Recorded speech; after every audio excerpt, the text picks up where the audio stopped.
Hello everyone. इस video में मैं 69th बीपीएससी पीटी के लिए आस्था आईएएस के टेस्ट 2 के हिंदी मीडियम के क्वेश्चंस को डिस्कस करने जा रहा हूं। क्वेश्चन नंबर 1, निम्नलिखित में से कौन सा एक युग्म समुचित रूप से सुमेलित नहीं है? मेगास्थनीज ने इंडिका लिखा, ये सही है। अश्वघोष ने बुद्धचरित लिखा, ये भी सही है।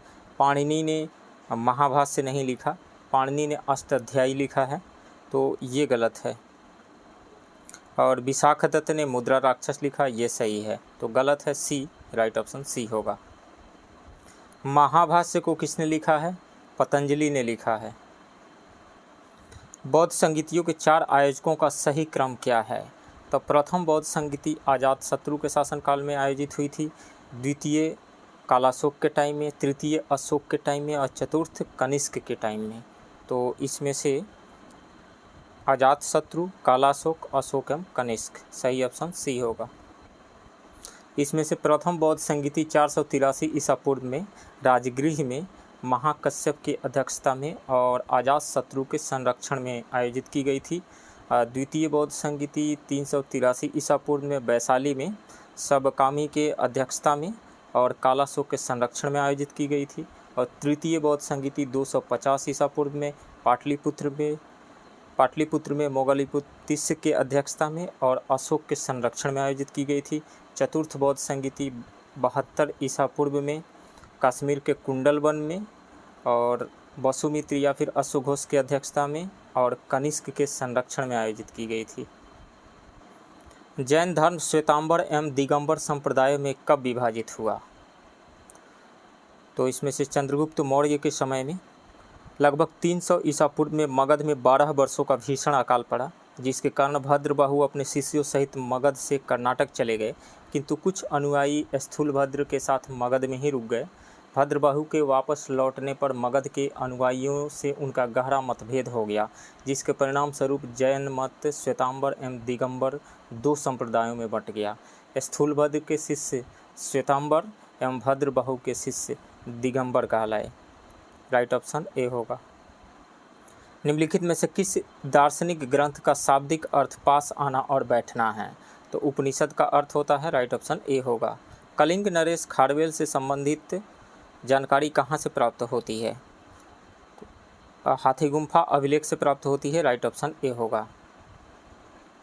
खारवेल का हाथी गुम्फा अभिलेख भुवनेश्वर के निकट उदयगिरी पहाड़ियों में है। इस शिलालेख के अनुसार खारवेल जैन धर्म के अनुयायी थे। उन्होंने जैन धर्म का एक विराट सभा का आयोजन भी कराया था।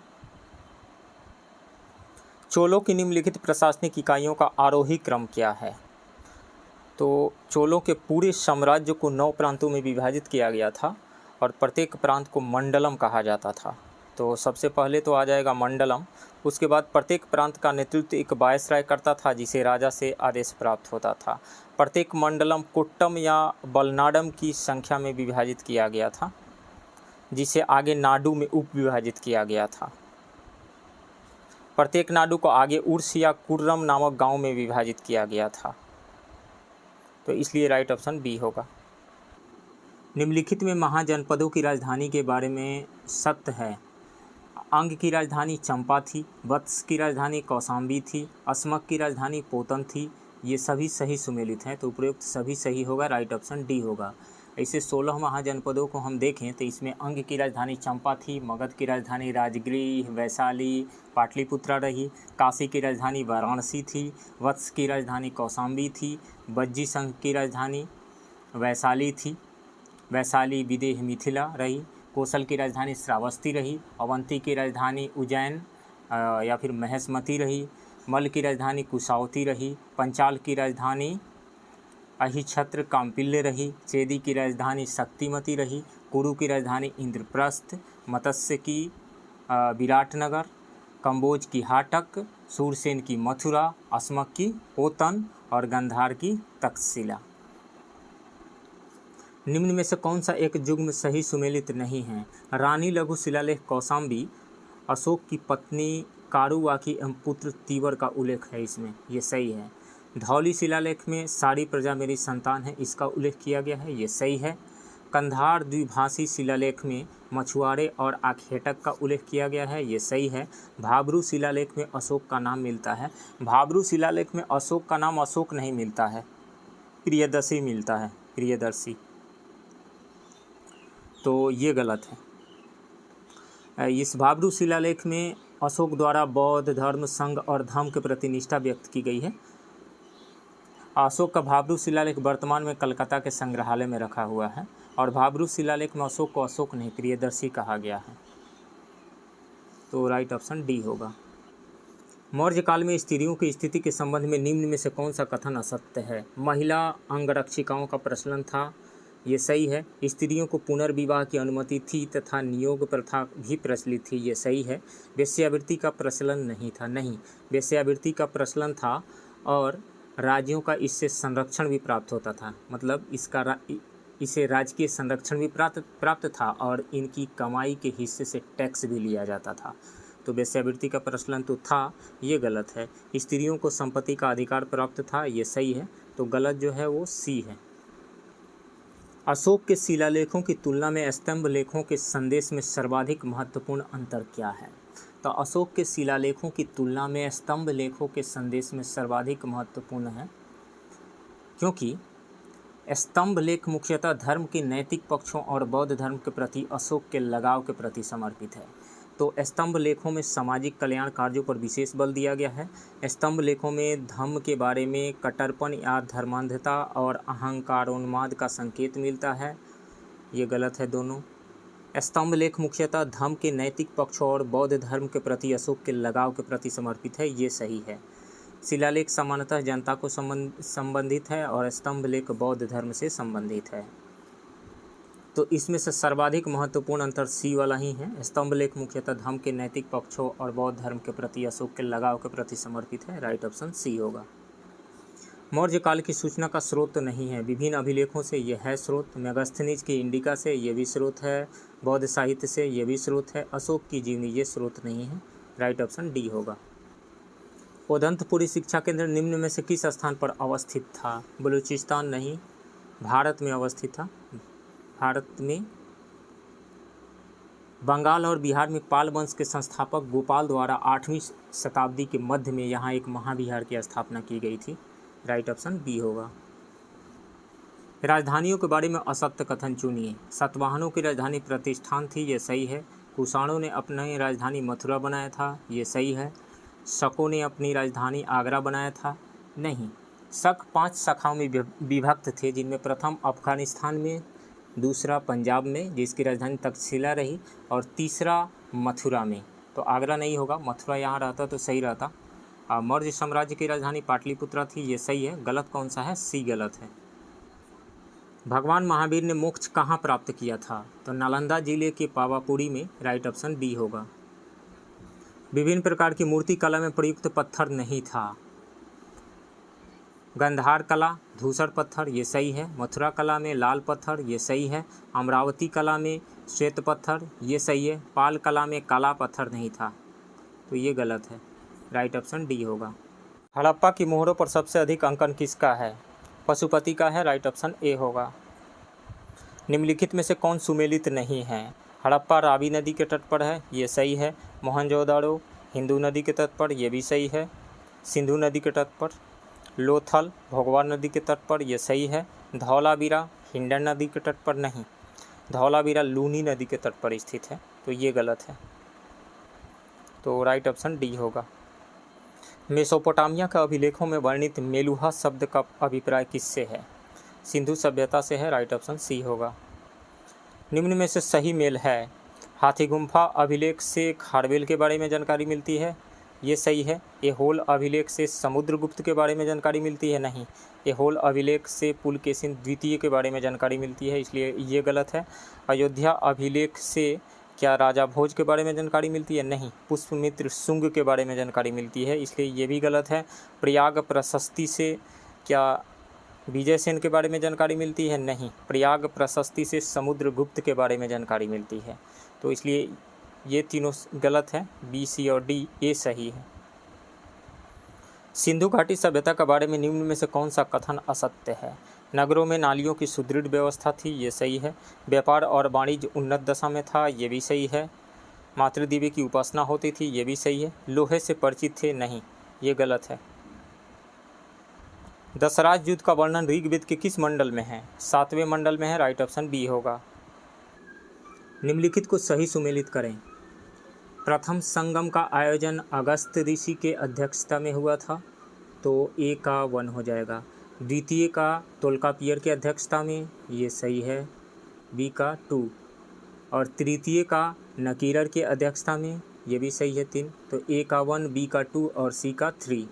1 2 3, राइट ऑप्शन बी होगा। कश्मीर के निम्नलिखित शासकों को काल क्रमानुसार व्यवस्थित कीजिए। तो सबसे पहले आएंगे अवंती वर्मन, उसके बाद में Didda, then Harsha, then Jaisingh, right option A होगा। ऋग्वेद के संदर्भ में निम्न युग्मों में से कौन सा एक सही सुमेलित नहीं है?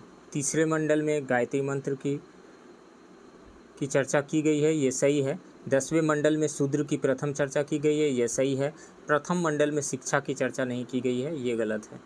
तो 9वें मंडल में सोम की चर्चा की गई है, ये सही है, तो सी गलत होगा।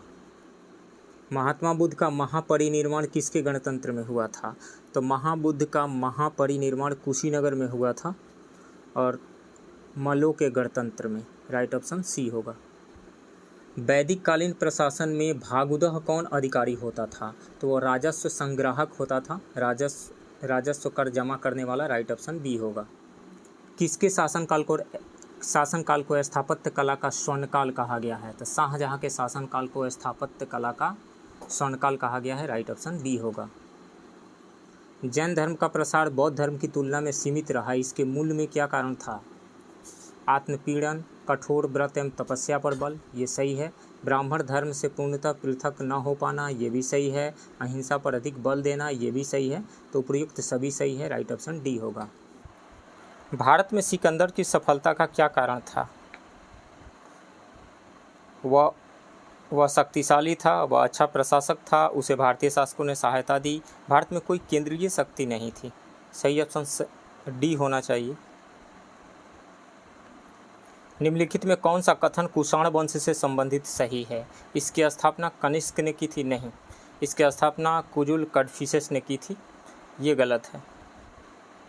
कनिष्क पहले योहिजी थे जिन्होंने योहिजी समूह के विभाजन के बाद कुषाण साम्राज्य की स्थापना की थी, नहीं। कुजुल कड़फिसेस पहले योहिजी थे जिन्होंने योहिजी समूह के विभाजन के बाद कुषाण साम्राज्य की स्थापना की थी, तो ये गलत है। कनिष्क भीम तात्कु कड़फिसेस का पुत्र और कुषाण साम्राज्य के लिए अपने पिता का उत्तराधिकारी था, ये सही है। तो इसमें से सी सही है। रजुक कौन थे? तो अशोक के तीसरे अभिलेख में रजुक नामक अधिकारी का उल्लेख मिलता है। रजुकों की स्थिति आधुनिक जिलाधिकारी जैसी थी, जिसे राजस्व तथा न्याय दोनों का अधिकार प्राप्त था। तो मौर्य शासन के अधिकारी थे, राइट ऑप्शन बी होगा। अशोक का अभिलेखों में निम्नलिखित में से किस दक्षिण भारतीय राज्य का उल्लेख नहीं है? तो इसमें से चोल का है, पांड्य का भी है, चेर का है, लेकिन सातवाहन का नहीं है, राइट ऑप्शन ए होगा। महावीर स्वामी ने अपना उपदेश किस भाषा में दिया था? प्राकृत भाषा में दिया था, राइट ऑप्शन बी होगा। निम्न में से कौन सा एक गंधार शैली की बुद्ध मूर्तियों का लक्षण नहीं है? वे लगभग सदैव पद्मासन में बैठे दर्शाए गए हैं, ये सही है। वे कभी भी मुंडित सिर में नहीं दर्शाए गए हैं, ये सही है। उनके कान लंबे दर्शाए गए हैं, ये भी सही है। वे सदैव अभय मुद्रा में दर्शाए गए हैं, ये गलत है। सही ऑप्शन सी होगा। मौर्योत्तर काल में वाणिज्यिक माल के उत्पादन से जुड़ी कुछ विशिष्टताओं के विषय में निम्नलिखित कथनों में कौन सा एक सही नहीं है? वाणिज्यिक माल के उत्पादन से उल्लेखनीय तकनीकी विकास हुआ था, ये सही है। वाणिज्यिक माल के उत्पादन एवं वितरण श्रेणियों द्वारा प्रभावकारी ढंग से व्यवस्थित था, ये भी सही है। उत्पादक राज्यों के कठोर नियंत्रण में कार्य करते थे, ये गलत है। श्रेणियों के उत्पादन में भाड़े के श्रमिक का उपयोग करते थे, ये सही है। गलत सी है, राइट ऑप्शन सी होगा। पेरिप्लस ऑफ द इरेथ्रियन सी के लेखक हैं? वैसे तो अनोन यूनानी कहा जाता है, लेकिन इसमें आंसर दिया गया है विलियम एच सॉफ दिया गया है इसमें आंसर। प्राचीन दक्षिण भारत के संगम समाज से संबंधित निम्न में से कौन सा एक कथन सही है? उन्हें दास प्रथा का ज्ञान नहीं था, उन्हें पवित्र विवाह सूत्र ताली का ज्ञान नहीं था, वहाँ राज सिंहासन पर स्त्रियों का कोई अधिकार नहीं था, वहाँ सती प्रथा विद्यमान नहीं थी। प्राचीन दक्षिण भारत के संगम समाज से संबंधित निम्न में से कौन सा एक कथन सही नहीं है? तो सी सही नहीं है, वहाँ राज सिंहासन पर स्त्रियों का कोई अधिकार नहीं था। राइट ऑप्शन सी होगा। इनमें से कौन से शासक को अमित्र घात के नाम से भी जाना जाता है, यानी शत्रुओं का नाश करने वाला? बिंदुसार को। राइट ऑप्शन ए होगा।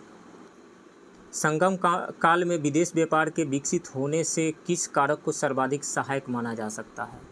तो संगम काल में विदेश व्यापार के विकसित होने में जो सर्वाधिक सहायक कारक है वो है अरब, मिस्र तथा रोम का तमिल प्रदेश से सीधा व्यापारिक मार्ग होना। राइट ऑप्शन ए होगा। वल्लभी संवत अभिन्न हैं, तो वल्लभी संवत की शुरुआत 319 ईस्वी में की गई थी। इस संवत की तिथि गुप्त संवत के समान ही है। गुप्त संवत और वल्लभी संवत समान प्रतीत होते हैं। वल्लभी संवत का उल्लेख अलबरूनी के विवरण में भी किया गया है। सो राइट ऑप्शन सी होगा, गुप्त संवत से। भारत में सोने के सिक्के को बड़े पैमाने पर जारी करने वाले पहले राजा कौन थे? तो कुषाण थे। राइट ऑप्शन डी होगा। चीनी यात्री फायान के भारत यात्रा के संबंध में निम्न कथनों में से कौन एक सही नहीं है? वह चंद्रगुप्त द्वितीय के शासनकाल में भारत आया था, ये सही है। वह जल मार्ग से गया था, स्थल मार्ग से आया था लेकिन जल मार्ग से गया था, ये सही है। वह संपूर्ण भारत का भ्रमण कर वापस अपने देश से स्थल मार्ग से गया था, नहीं, समुद्र मार्ग से गया था, ये गलत है। उसका उद्देश्य बौद्ध धर्म के पवित्र स्थानों की यात्रा थी, ये सही है। इसमें से गलत सी है। 3 विभिन्न कालों अर्थात मौर्य काल, गुप्त काल और मुगल काल के शिलालेखों से युक्त एक स्तंभ कहाँ स्थित है? तो प्रयागराज में है। राइट ऑप्शन सी होगा। गुप्तोत्तर काल में किसानों की बदहाली का मुख्य कारण क्या था? भूमि का उपसामंतीकरण, ये नहीं था। वित्तीय एवं प्रशासकीय अधिकरणों का स्थानांतरण, ये भी नहीं था। भूमि के साथ साथ किसानों का स्थानांतरण, ये था। तो ये सही है। राइट ऑप्शन सी होगा। बेगारी प्रथा नहीं। कनौज के शासक हर्षवर्धन के दरबारी कवि बाणभट्ट द्वारा रचित उनकी जीवनी हर्ष चरित्र किस भाषा में है? तो बाणभट्ट एक संस्कृत राइटर रहे हैं, तो ये संस्कृत में ही लिखा गया होगा। और इसका अंग्रेजी में अनुवाद एडवर्ड बाइल्स कोवेल और फ्रेडरिक विलियम थॉमस ने 1897 में किया था। राइट ऑप्शन बी होना चाहिए। निम्न में से वह कौन सी पुस्तक है जो मोहम्मद बिन कासिम द्वारा सिंध के अरब विजय के इतिहास के मूल अरबी ग्रंथ का फारसी अनुवाद है? तो वो है चचनामा। राइट ऑप्शन बी होगा। पाल वंश के शासक गोपाल की ख्याति का मुख्य कारण था, उसने पाल वंश की स्थापना की थी। कनौज पर अधिकार करने वाला प्रथम शासक था। वह जनता द्वारा निर्वाचित शासक था, न कि आनुवंशिक आधार पर निर्धारित। यही सबसे महत्वपूर्ण है। सो राइट ऑप्शन सी होगा। चोल शासकों ने इस उद्देश्य से भूमि का विस्तृत मापन सर्वे कराया। स्वामित्व का अधिकार निश्चित करने हेतु? नहीं। सरकार के राजस्व भाग को निश्चित करने हेतु? राइट ऑप्शन बी होगा। किस राजा को उसके एक अभिलेख में कविराज कहा गया है? तो परमार राजा भोज को कविराज कहा गया है। राइट ऑप्शन बी होगा। चिश्ती सिलसिले के किस सूफी को चिरागे देहलवी, दिल्ली का दीपक कहा जाता है? शेख नसीरुद्दीन को। राइट ऑप्शन बी होगा। अष्टप्रधान के संदर्भ में जिसने शिवाजी के मराठा साम्राज्य के प्रशासन में मदद की, निम्नलिखित में से कौन सामान्य प्रशासन का प्रभारी था? मोरो त्र्यंबक पिंगले, ये पंत प्रधान थे और राज्य प्रशासन के प्रभारी थे, सामान्य प्रशासन के प्रभारी। तो सही ऑप्शन बी हो जाएगा। रामचंद्र नीलकंठ मुजुमदार, रामचंद्र नीलकंठ मुजुमदार जो थे अमात्य थे। और अन्नाजी दत्तो सचिव थे, शाही आदेश तैयार करने के लिए जाने जाते थे। और दत्ताजी त्र्यंबक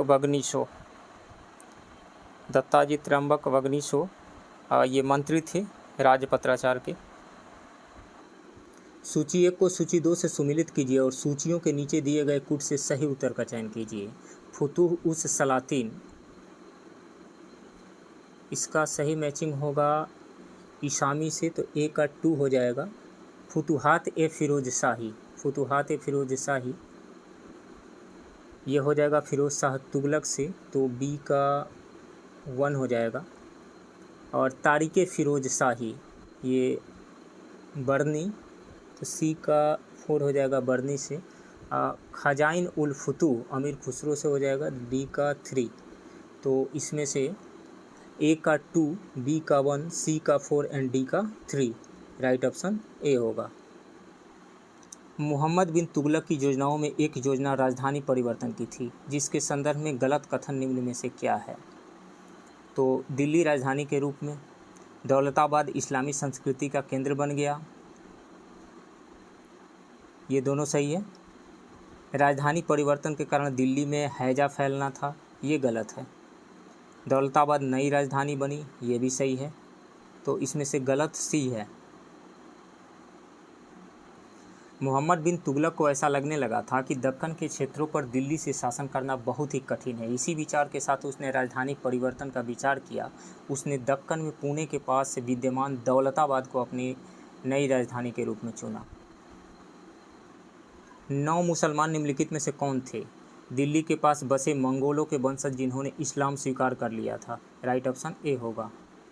निम्नलिखित युग्मों में से कौन सा एक युग्म गलत है?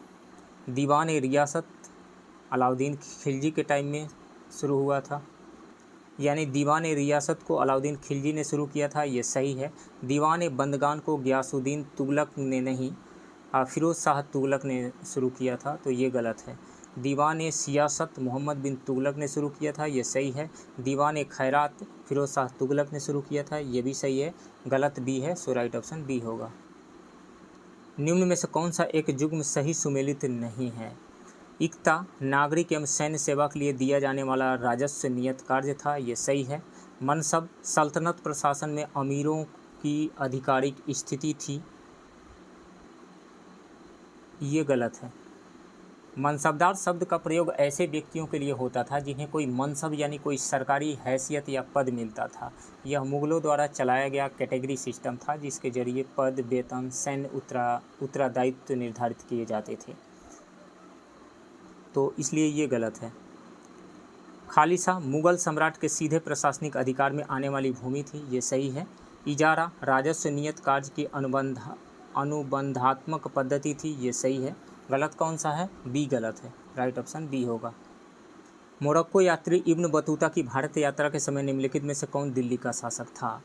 तो मोरक्को यात्री इब्न बतूता 1333 में सिंध पहुंचा था और उस समय मोहम्मद बिन तुगलक दिल्ली का शासक था। मोहम्मद बिन तुगलक का शासनकाल 1325 से 1351 तक था, तो मोहम्मद बिन तुगलक राइट ऑप्शन सी होगा। रजिया में राजा के सभी गुण थे, परंतु वह सही लिंग की नहीं थी। इन पंक्तियों के लेखक कौन थे? तो इन पंक्तियों के लेखक थे मिनहाज उस सिराज, राइट ऑप्शन सी होगा। मिनाजुद्दीन सिराज ने रजिया के गुणों की भूरी भूरी प्रशंसा की है। उसने लिखा है, वह महान शासिका, बुद्धिमान, ईमानदार, उदार, शिक्षा की पोषक, न्याय करने वाली, प्रजापालक तथा युद्ध प्रिय थी। उनमें वे सभी गुण थे जो एक राजा में होने चाहिए, किंतु स्त्री होने के कारण ये सब गुण किसी काम के नहीं थे। निम्नलिखित युग्मों में कौन सही सुमेलित है? अल बरूनी ने ताजुल मासिर लिखा था, नहीं, ताजुल मासिर लिखा था हसन निजामी ने, तो ये गलत है। तारिके हिंद क्या हसन निजामी ने लिखा था? तारिके हिंद को अल बरूनी ने लिखा था, तो ये आपस में एक्सचेंज है। तुगलकनामा को क्या अमीर खुसरो ने लिखा था? ये सही है। तबकात-ए नासरी को क्या बर्नी ने लिखा था? नहीं, तबकात-ए नासरी को मिनहाज उस सिराज ने लिखा था, तो ये गलत है। सही कौन सा है? तुगलकनामा को अमीर खुसरो ने लिखा, यही सही है, राइट ऑप्शन सी होगा। विजयनगर एवं बहमनी राज्यों के बीच झगड़े का एक कारण रायचूर दोआब था, जो कावेरी एवं तुंगभद्रा के मध्य का क्षेत्र था, नहीं। कृष्णा एवं कावेरी के मध्य का क्षेत्र था, नहीं। कृष्णा एवं तुंगभद्रा के मध्य का क्षेत्र था, ये सही है, राइट ऑप्शन सी होगा। कृष्णदेव राय के शासनकाल में अष्टदिग्गज किसे कहा जाता था? तब कृष्णदेव राय के शासनकाल में तेलुगु साहित्य के 8 सर्वश्रेष्ठ कवियों को अष्टदिग्गज कहा जाता था। तो इसमें से 8 मंत्रियों द्वारा परिषद को नहीं, विजयनगर साम्राज्य के 8 वीरों को नहीं, तेलुगु भाषा के 8 महाविद्वानों को, राइट ऑप्शन सी होगा। बहमनी राज्य की स्थापना इनमें से किसके समय हुई थी? तो बहमनी राज्य की स्थापना अलाउद्दीन बहमन शाह ने वर्ष 1947 में की थी। वर्ष 1947 में किसके समय में? मोहम्मद बिन तुगलक के समय में। राइट ऑप्शन ए होगा। नेक्स्ट क्वेश्चन, किस सूफी संप्रदाय ने योग क्रिया को अपनाया था? तो चिश्ती संप्रदाय के संत निजामुद्दीन औलिया एक उदार एवं सहिष्णु दृष्टिकोण के थे और इस कारण से उनको महबूब इलाही कहा जाता था। उन्होंने योग की प्राणायाम पद्धति को इस हद तक अपना लिया था कि उन्हें योगी सिद्ध भी कहा जाने लगा था। तो इसमें से सही ऑप्शन तो होना चाहिए चिश्ती संप्रदाय, हालांकि इसमें दिया हुआ है सतारी। बी ऑप्शन इसमें सही दिया हुआ है, इसमें कुछ एरर लग रहा है। तो चिश्ती संप्रदाय के निजामुद्दीन औलिया योग क्रिया को अपनाए हुए थे, तो इसमें से चिश्ती संप्रदाय सही होना चाहिए। वह सूफी संत कौन था जिसे अपने युग का श्रेष्ठतम संगीतज्ञ माना जाता था और जिसने अपने आप को अनहल हक घोषित किया था? तो वो थे मंसूर बिन हल्लाज। ईरान में जन्मे मंसूर अल हल्लाज। राइट ऑप्शन सी होगा। चिश्तिया मत के संदर्भ में कौन सा कथन गलत है? चिश्तिया सूफी मत की स्थापना ख्वाजा अबू अब्दाल चिश्ती ने की थी, ये सही है। भारत में सर्वप्रथम इसका प्रचार ख्वाजा मोइनुद्दीन चिश्ती के द्वारा किया गया था, ये भी सही है। कुतुबुद्दीन बख्तियार काकी मोइनुद्दीन चिश्ती के शिष्य थे, ये सही है। तो इसमें से सभी सही है, कोई गलत नहीं है, तो उपयुक्त में से कोई नहीं। राइट ऑप्शन डी होगा। किस ग्रंथ में पटना को पोलीब्रोथा कहा गया है? तो इंडिका में कहा गया है। राइट ऑप्शन ए होगा। सल्तनत काल के दौरान धार्मिक विभाग का अध्यक्ष कौन होता था? तो वो होता था सद उस सुदूर। राइट ऑप्शन बी होगा। किसने कहा मैं न तो काबा में हूँ और न ही कैलाश में और ईश्वर सभी की सांस हैं? कबीर ने कहा था। राइट ऑप्शन ए होगा। निम्नलिखित में अकबरनामा के अनुसार सूबेदार का कार्यभार था राजनैतिक और सैनिक कार्य? राइट ऑप्शन ए होगा। अमीर खुसरो किसके दरबार में एक प्रसिद्ध कवि थे? अलाउद्दीन खिलजी के। राइट ऑप्शन डी होगा। 18वीं शताब्दी के राजपूत शासकों में कौन महान विधिवेता, खगोलशास्त्री, नगर नियोजक, नगर संस्थापक एवं वैज्ञानिक था? सवाई राजा जयसिंह। राइट ऑप्शन ए होगा। मराठों के अधीन सरंजाम क्या था?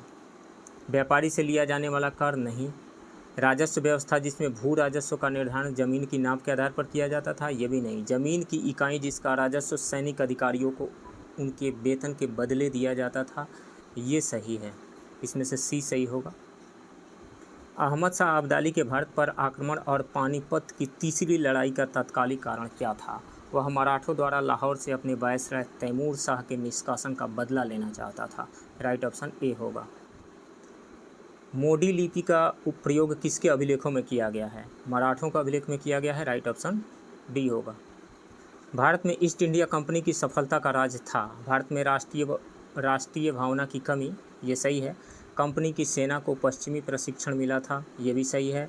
भारतीय सैनिकों में राष्ट्रीय भावना का अभाव था जिसके फलस्वरूप कोई भी उन्हें अच्छा वेतन दे अपनी सेवा में लगा सकता था, ये भी सही है। तो उपयुक्त सभी सही। राइट ऑप्शन डी होगा। तो फ्रेंड्स, ये रहा आस्था IAS के टेस्ट 2 के हिंदी मीडियम के क्वेश्चन के डिस्कशन का पार्ट 1। आप बने रहिए इस चैनल के साथ। मिलते हैं इसके दूसरे पार्ट वाले वीडियो में। तब तक के लिए थैंक यू वेरी मच।